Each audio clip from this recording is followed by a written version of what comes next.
Hello, good day po sa atin lahat. Okay, meron po tayong dalawang distributor dito na parehas pong Honda. Okay. Honda Bigote at isang Honda POE ata. Hindi ko bisado.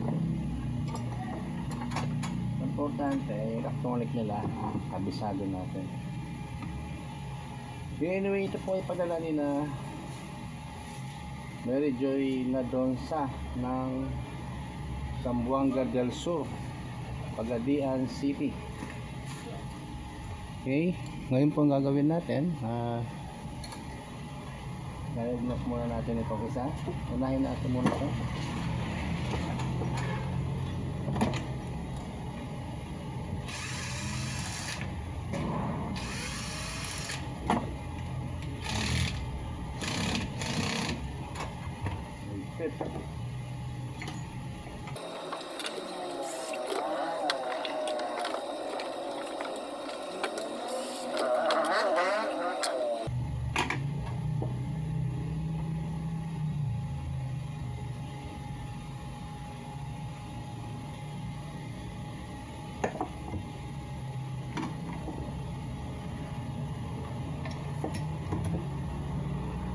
Kung bago to, ito pong isa nito ay gawan China, pero hindi na ang problema kung gawan China yan.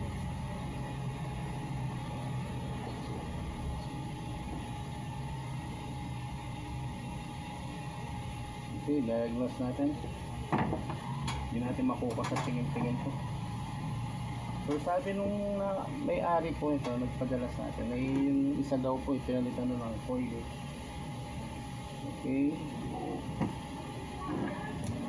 diagnose muna.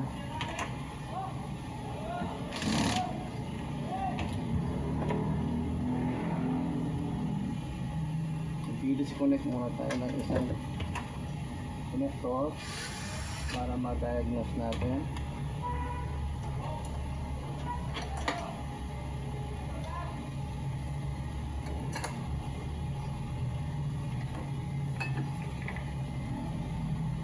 Connect tayo sa Honda.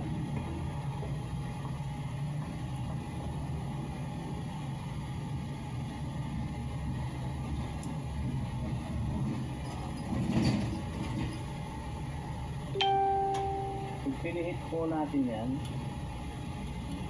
meron po mag-i-spark dito. Malalaman natin kung firing 1, firing 4 o rapid fire. Okay, power on. Hit dito tingin. Okay, yung inyong napapansin at nadidinig din, nag-spark po siya.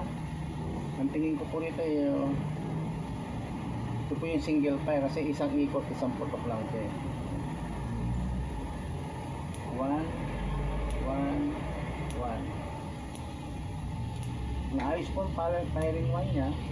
Okay, lipat tayo.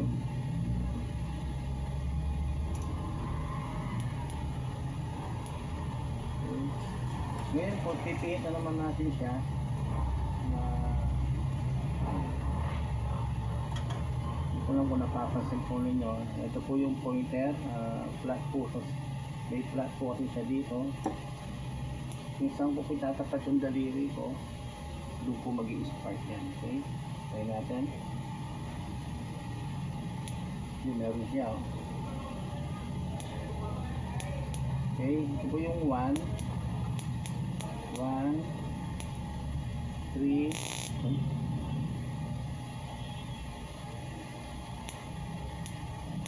3, 4, 2.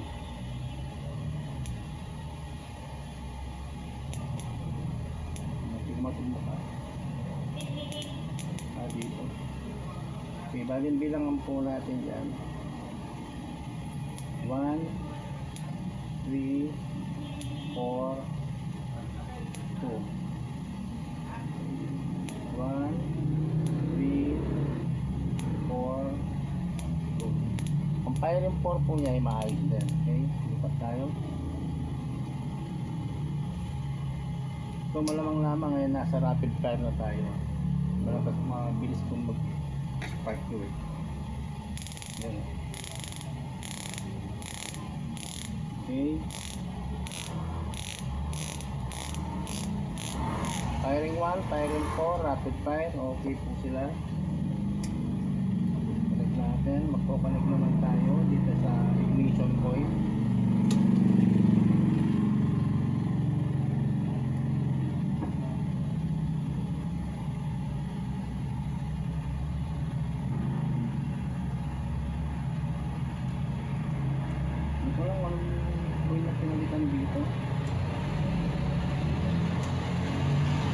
Wala kung yung sa Honda Bigote o ito ba yung pinalitan, makikita naman natin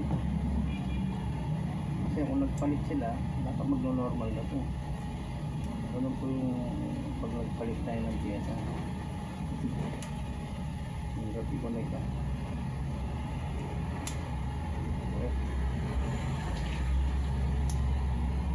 Hindi na natin, baka makakonect.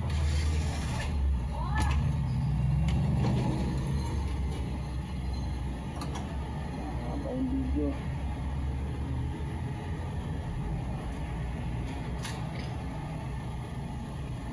Okay. Video natin yan para makita nyo. Yan. Okay, power on. Start. Tapak po gagana itong RPM nya. Itatapat natin sa 3,000 RPM. Okay. Yan, gumana. 3,000 po tayo yan. Sa 3,000 siya. Nominal speed. Tignan natin to kung kaya niyang mag-stretch ng hanggang 3/4 o 1/8.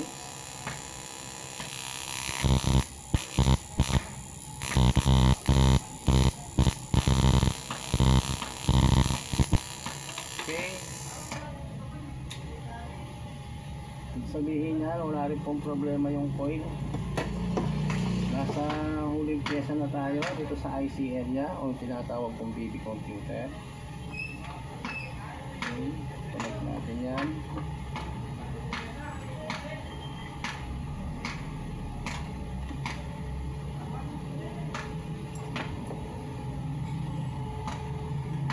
Pwede natin mag-connect tayo dito. Negative.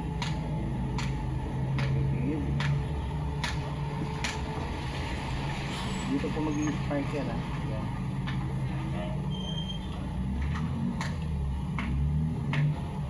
So magpo-connect tayo dito. Tapos sa zero ground. Okay. Ano natin? Kung ano po yung development niya dito.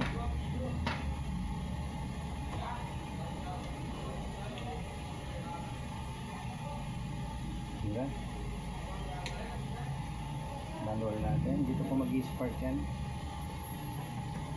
Ano? Wala. Wala pong output. Hindi ko na pwedeng hawakan yan. Dahil nako-oriente tayo. Ang malinaw na problema po nito, itong ICM. Ito.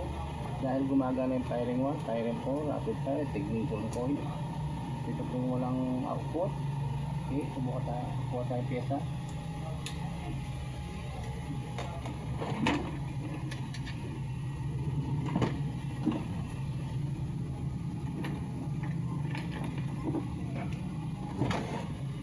Okay, gagamit po ng mga ICM natin. Ayan.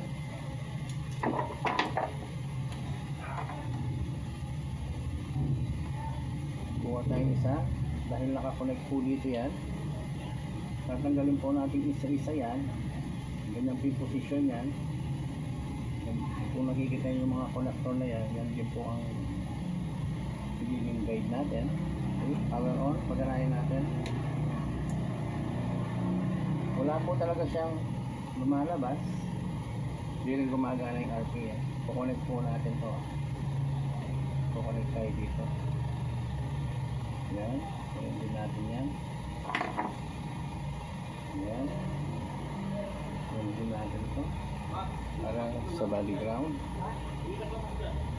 Gamitin natin yung socket niya. Ayan. Maganda. Itatouch muna natin. Tingnan natin kung mag-i-spark ka. Ito yung pinakahuling connector natin. Okay, tingnan natin. Ayun, gumano, diba? Oh. Okay, gumana siya. Ngayon gagawin natin. Lalakad natin ito dyan. Short. Oh, short.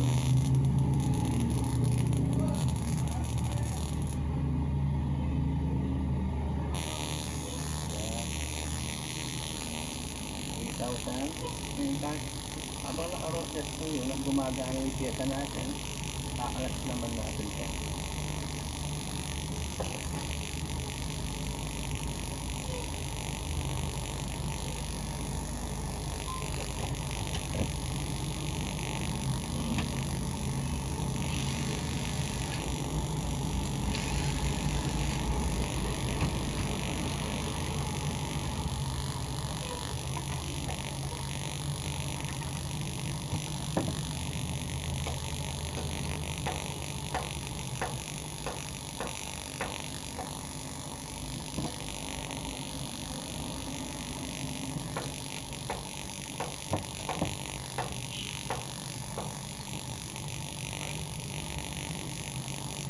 Patayin na natin yung piyesa.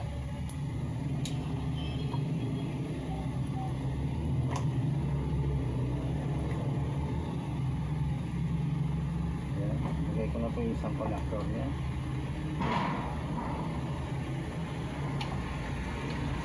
Kukunin natin ngayon po itong kanyang mounting, itong kanyang heatsink. Ayan, gagamitin po natin siya doon.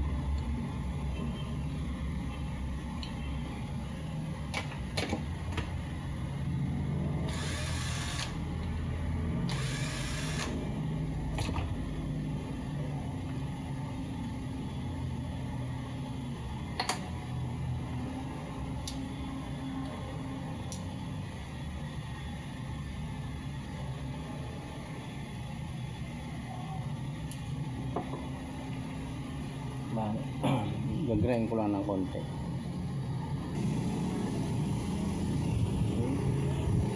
Ito na po siya.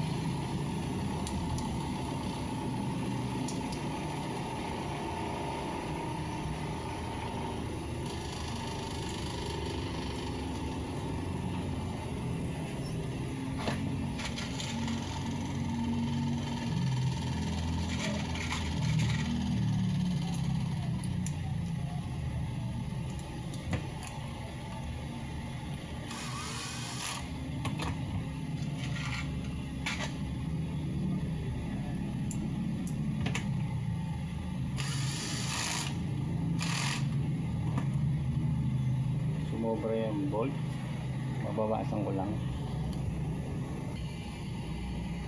Tanggalan ko na po yung sobrang bolt. Grinder ko lang. Okay, apply na natin. Bibigyan na gabay. Ayan, pasok na siya. Balik na natin.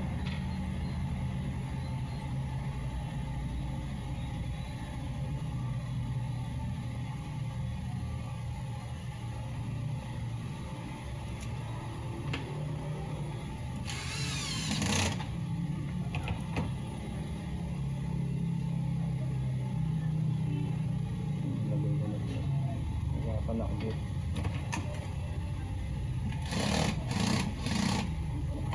Pit na kaagad.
Okay, yan, connected na po.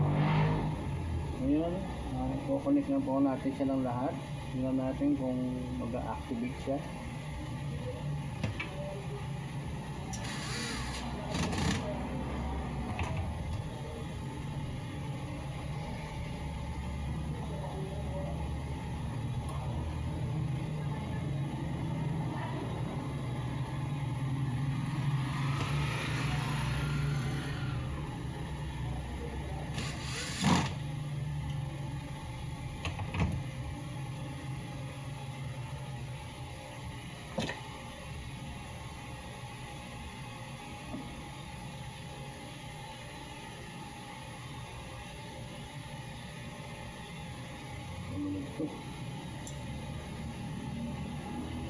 Mahaba kasi yung bolt nito eh.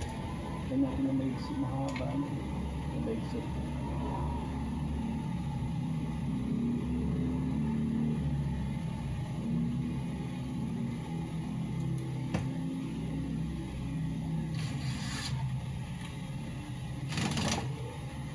Yan.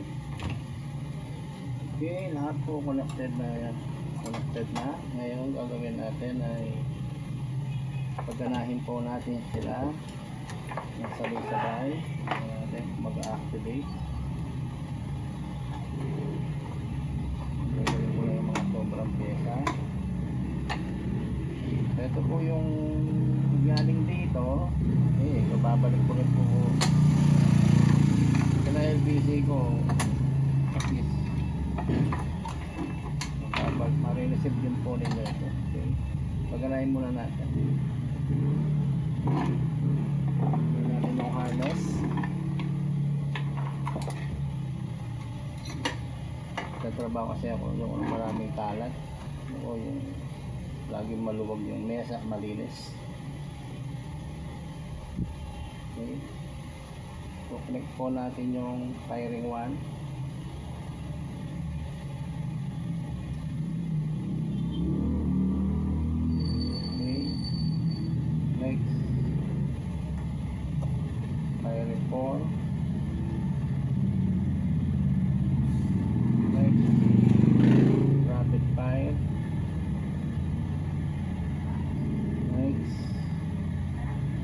ECU sensor.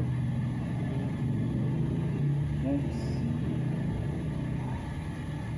12 volts 13.8 volts power supply. Okay, yan po at last itong zero ground.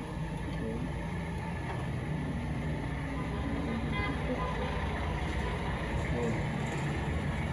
okay, connected na po sila. Tignan natin kung firing 1, firing 4, rapid fire, ICM, itong point. Tignan natin. Kasi po pag may problema po isa man lang sa mga pyesa niya tulad nito, hindi po talaga gagana yung distributor dahil po lahat sila ay connected. Isa lang ang bimitaw, lahat po sila wala na, hindi gagana. Okay, pero tulad yan, isa lang nakikita natin. Kalimitan kasi isa lang po masisira. Bihira yung dalawa. Okay, hira. Power on.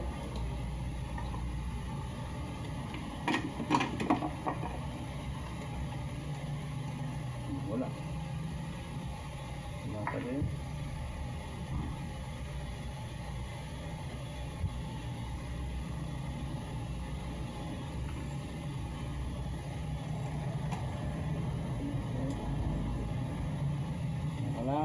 Wala. Hanapin natin.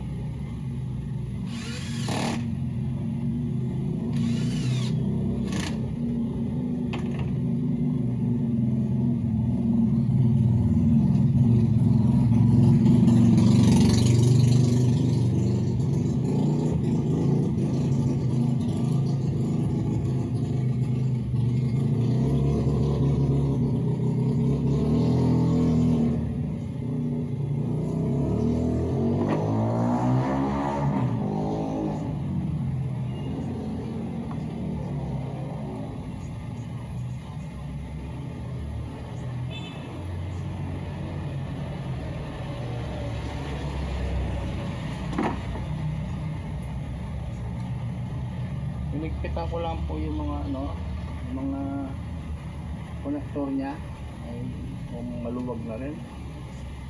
Try natin. Connected pa rin tayo.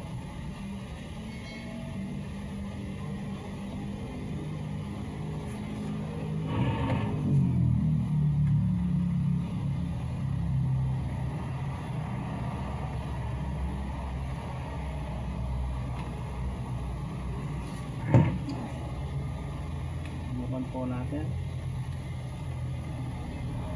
Tama naman. Meron na. Nakapit ka agad. Kalimutan kong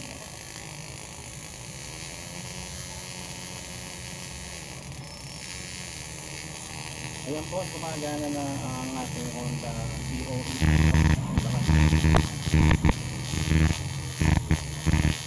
Okay, ngayon ay nabuo na natin to. Tingnan natin. Nahugi na po natin ng isang Honda BOE.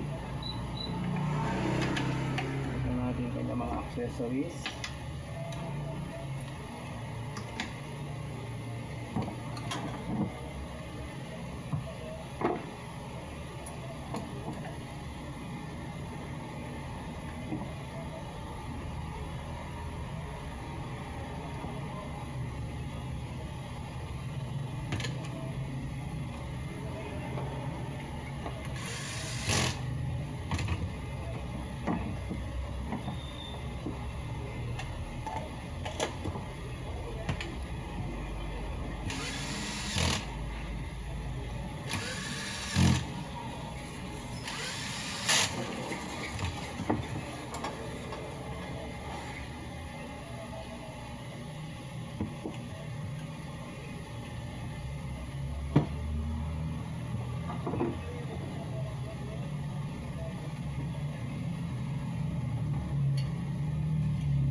Ilaw.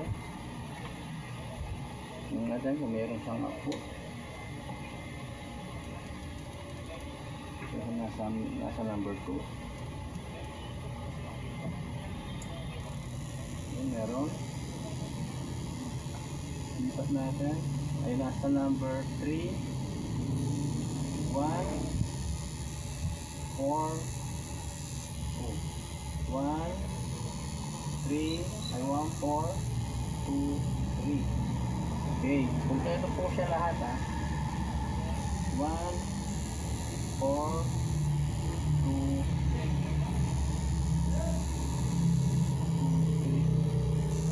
1, 3, 2, 4.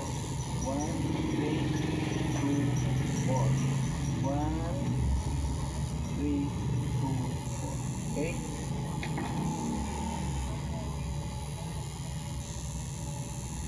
Okay. Alas po nabuo na natin itong isang Honda Buick ba to? Ito po yung pinalitan natin, kanyang ICM na 85421. Okay.